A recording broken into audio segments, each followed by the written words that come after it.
أعوذ بالله من الشيطان الرجيم. بسم الله الرحمن الرحيم. والضحى آفتاب کی روشنی کی قسم.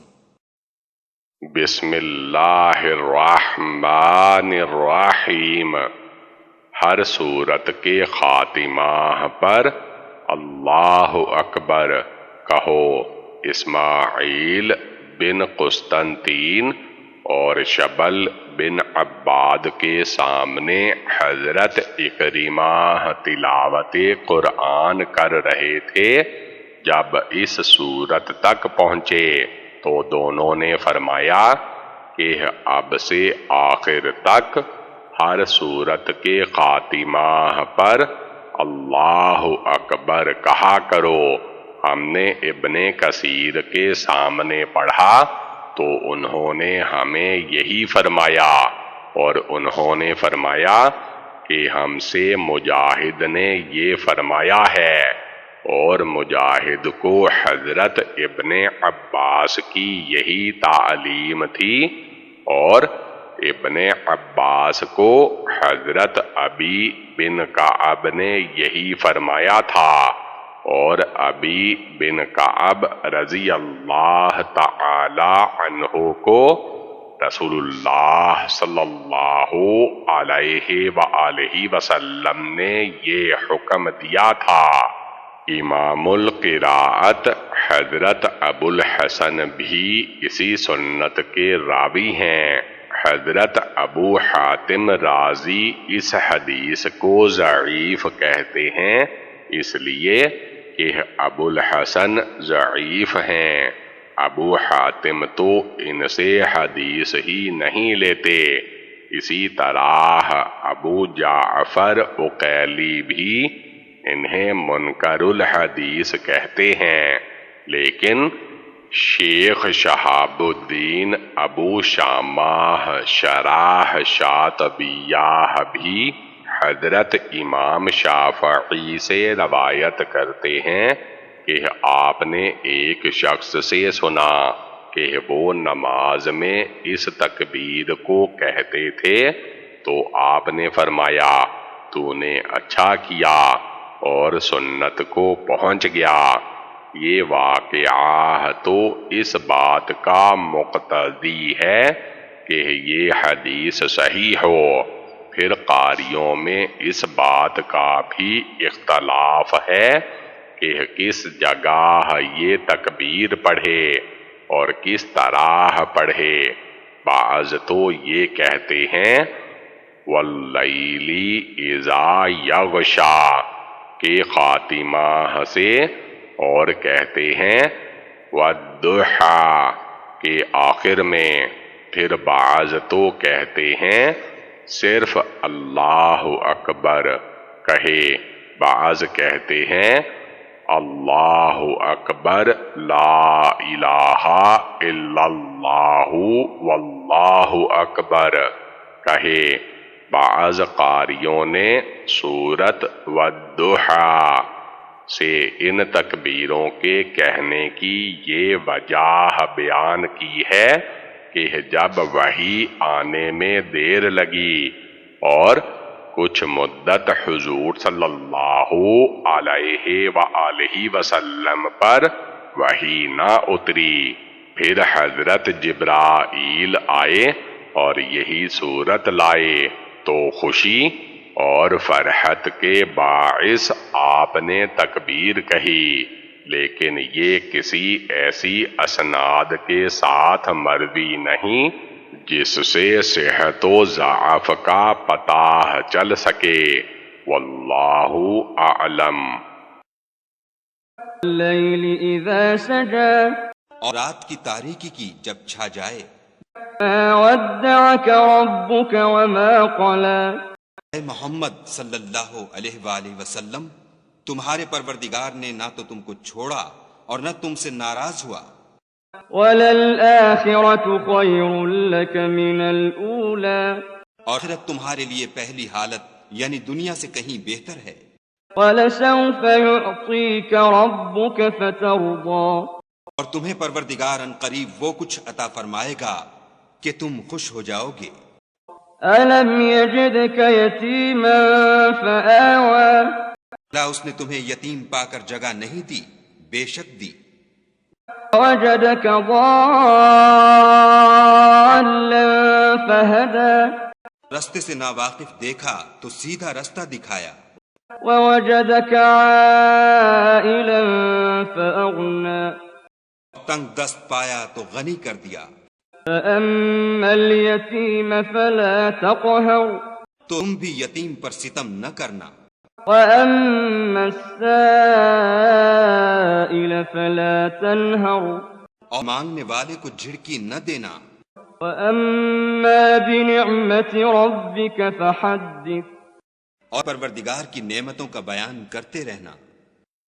والضحیٰ مسند احمد میں ہے کہ حضور صلی اللہ علیہ وآلہ وسلم بیمار ہو گئے اور ایک یا 2 راتوں تک آپ تہجد کی نماز کے لیے نہ اٹھ سکے، تو ایک عورت کہنے لگی کہ تجھے تیرے شیطان نے چھوڑ دیا۔ اس پر یہ اگلی آیتیں نازل ہوئیں، بخاری، مسلم وغیرہ۔ حضرت جندب فرماتے ہیں کہ جبرائیل کے آنے میں کچھ دیر ہوئی تو مشرکین کہنے لگے کہ یہ تو چھوڑ دیے گئے، تو اللہ تعالی نے والضحیٰ سے ما قالا تک کی آیتیں اتاری، اور روایت میں ہے کہ حضور صلی اللہ علیہ وآلہ وسلم کی انگلی پر پتھر مارا گیا تھا جس سے خون نکلا، اور جس پر آپ نے فرمایا یعنی تو صرف ایک انگلی ہے اور راہ اللہ میں تجھے یہ زخم لگا ہے۔ طبیعت کچھ ناساز ہونے کی وجہ سے 2-3 رات آپ بیدار نہ ہوئے، جس پر اس عورت نے وہ ناشائستہ الفاظ نکالے اور یہ آیتیں نازل ہوئیں۔ کہا گیا ہے کہ یہ عورت ابو لہب کی بیوی ام جمیل تھی۔ اس پر اللہ کی مار، آپ کی انگلی کا زخمی ہونا اور اس موضوع کلام کا بے ساختہ زبان مبارک سے ادا ہونا تو بخاری و مسلم میں بھی ثابت ہے، لیکن ترک قیام کا سبب اسے بتانا اور اس پر ان آیتوں کا نازل ہونا یہ غریب ہے۔ ابن جریر میں ہے کہ حضرت خدیجہ رضی اللہ تعالی عنہا نے کہا تھا کہ آپ کا رب آپ سے کہیں ناراض نہ ہو گیا ہو۔ اس پر یہ آیتیں اتریں، اور روایت میں ہے کہ جبرائیل علیہ السلام کے آنے میں دیر ہوئی، حضور صلی اللہ علیہ وآلہ وسلم بہت گھبرائے۔ اس پر حضرت خدیجہ نے یہ سبب بیان کیا اور اس پر یہ آیتیں اتریں۔ یہ دونوں آیتیں مرسل ہیں اور حضرت خدیجہ کا نام تو اس میں محفوظ نہیں معلوم ہوتا۔ ہاں یہ ممکن ہے کہ ام المؤمنین نے افسوس اور رنج کے ساتھ یہ فرمایا، واللہ اعلم۔ ابن اسحاق اور بعض سلف نے فرمایا ہے کہ جب حضرت جبرائیل اپنی اصلی صورت میں ظاہر ہوئے تھے اور بہت ہی قریب ہو گئے تھے، اس وقت اسی صورت کی وحی نازل فرمائی تھی۔ ابن عباس کا بیان ہے کہ وحی کے رک جانے کی بنا پر مشرکین کے اس ناپاک قول کی تردید میں یہ آیتیں اتریں۔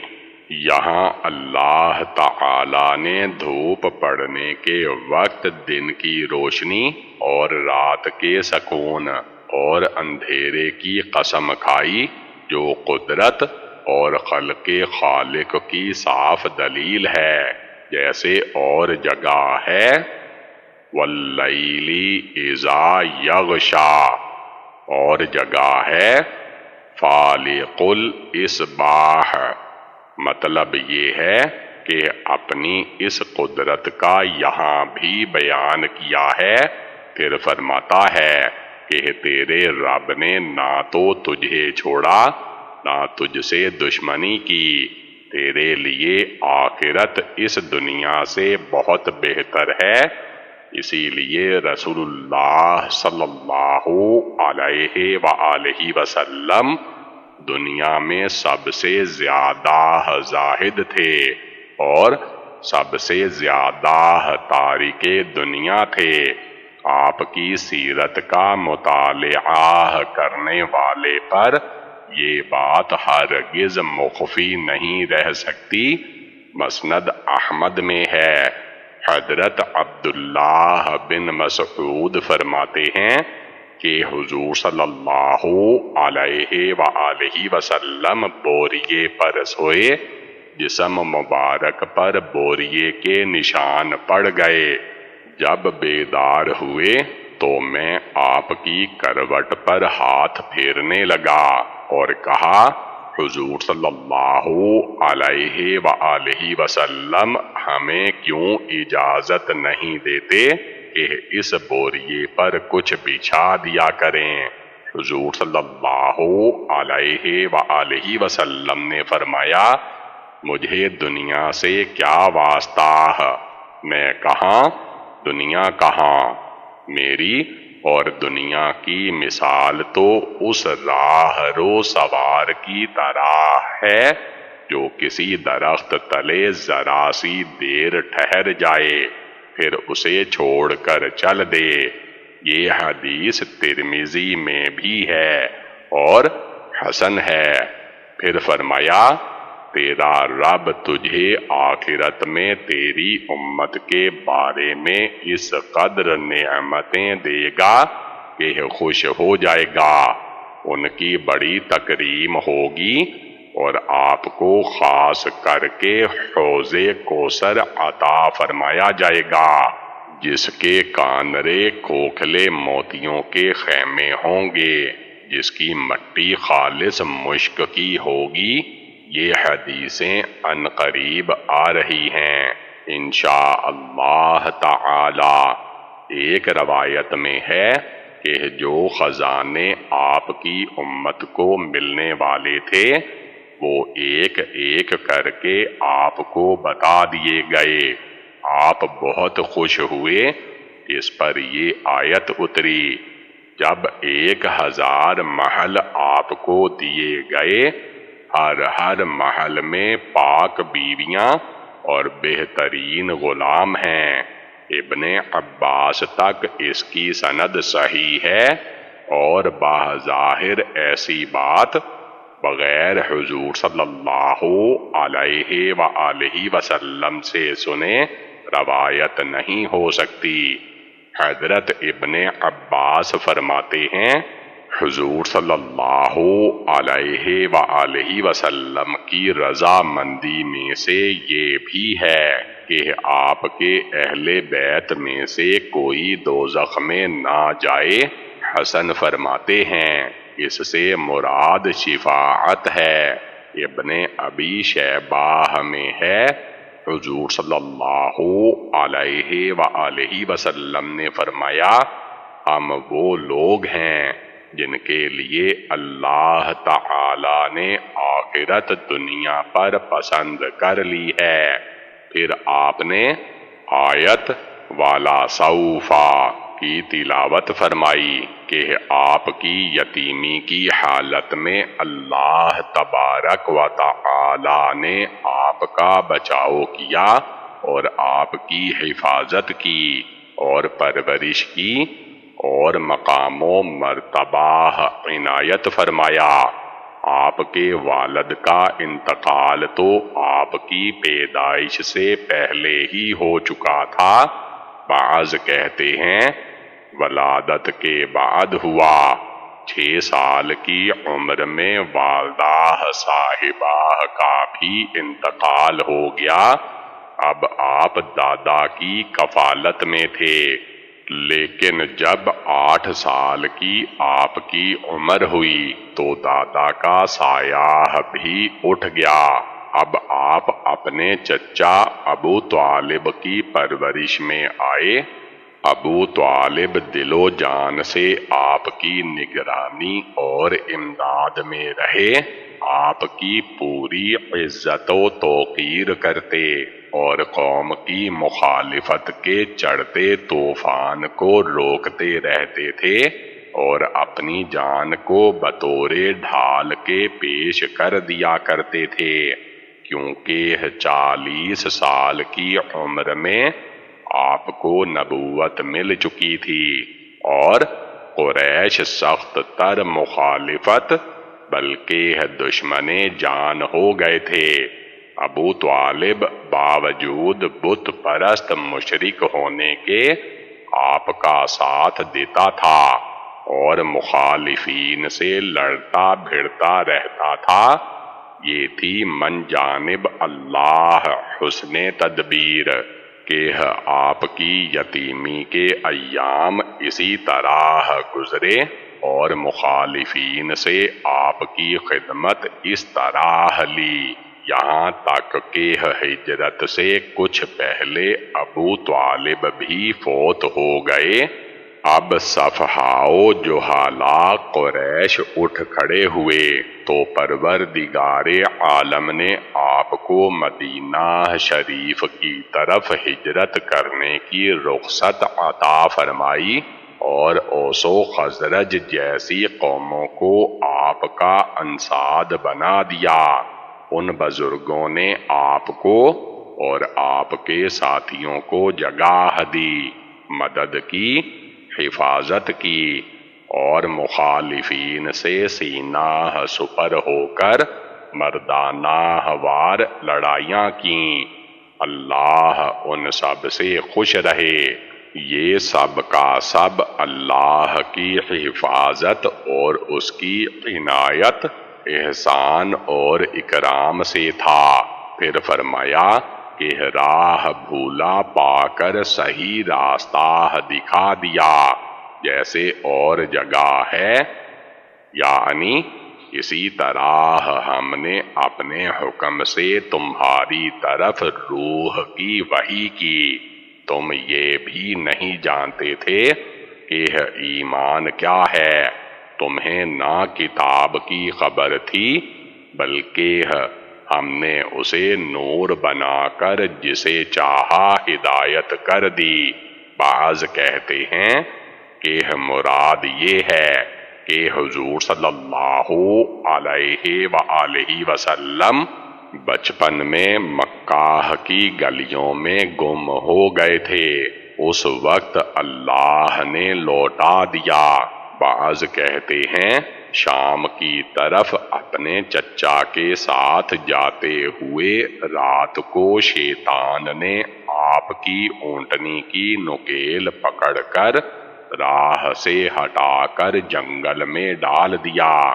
پس جبرائیل علیہ السلام آئے اور پھونک مار کر شیطان کو تو حبشہ میں ڈال دیا اور سواری کو راہ لگا دیا۔ بغوی نے یہ دونوں قول نقل کیے ہیں۔ پھر فرماتا ہے کہ بال بچوں والے ہوتے ہوئے تنگ دست پا کر ہم نے آپ کو غنی کر دیا، پس فقیر، صابر اور غنی شاکر ہونے کے درجات آپ کو مل گئے۔ صلوات اللہ وسلام علیہ۔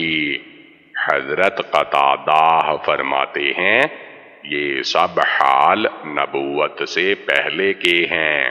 بخاری و مسلم وغیرہ میں ہے، رسول اللہ صلی اللہ علیہ وآلہ وسلم نے فرمایا تونگری مال و اسباب کی زیادتی سے نہیں، بلکہ حقیقی تونگری تو وہ ہے جس کا دل بے پرواہ ہو۔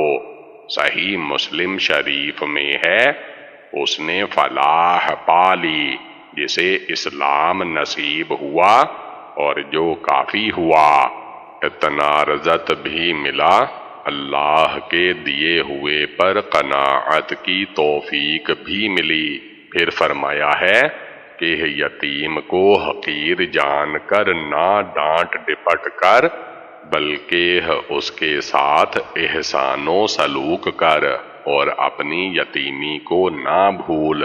قتادہ فرماتے ہیں یتیم کے لیے ایسا ہو جانا چاہیے جیسے سگا باپ اولاد پر مہربان ہوتا ہے۔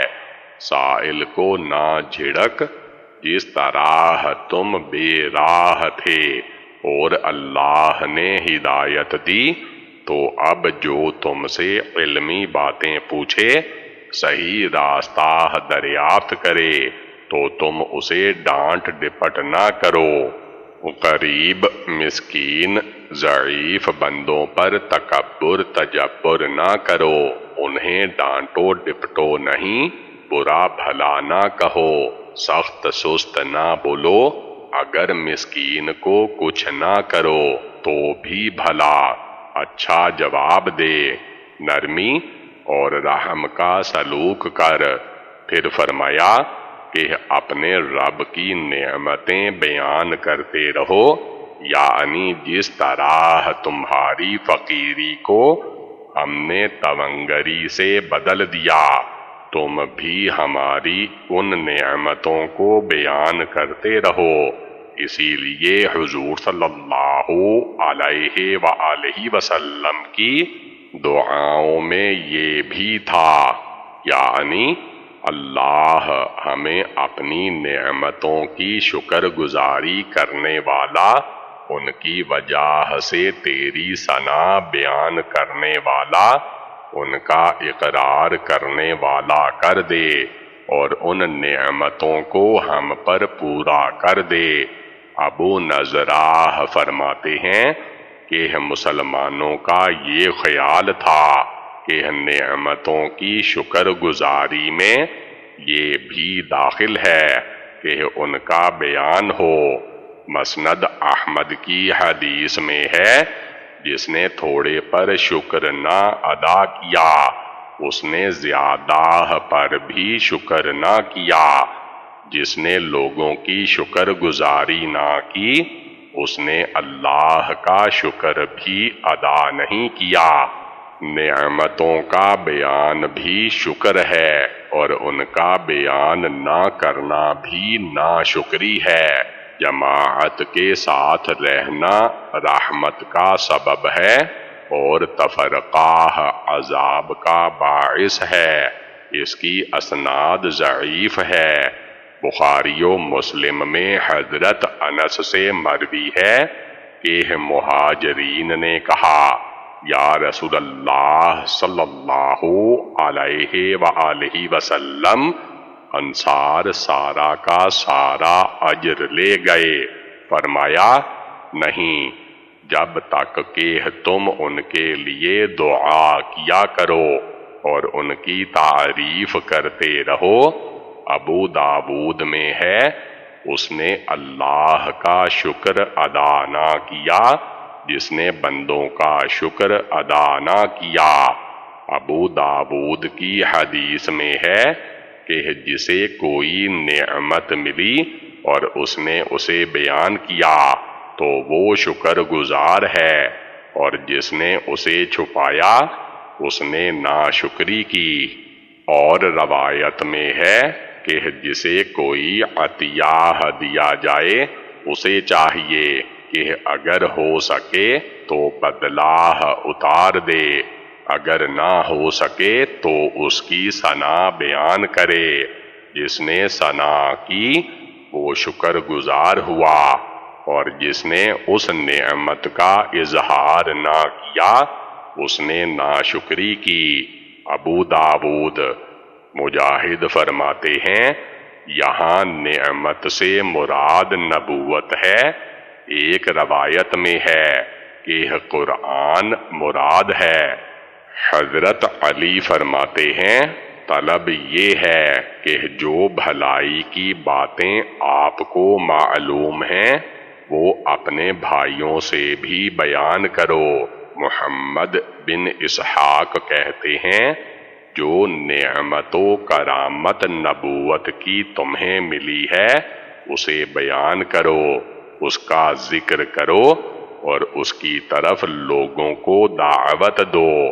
چنانچہ حضور صلی اللہ علیہ وآلہ وسلم نے اپنے والوں میں سے جن پر آپ کو اطمینان ہوتا در پردہ سب سے پہل دعوت دینی شروع کی، اور آپ کو نماز فرض ہوئی جو آپ نے ادا کی۔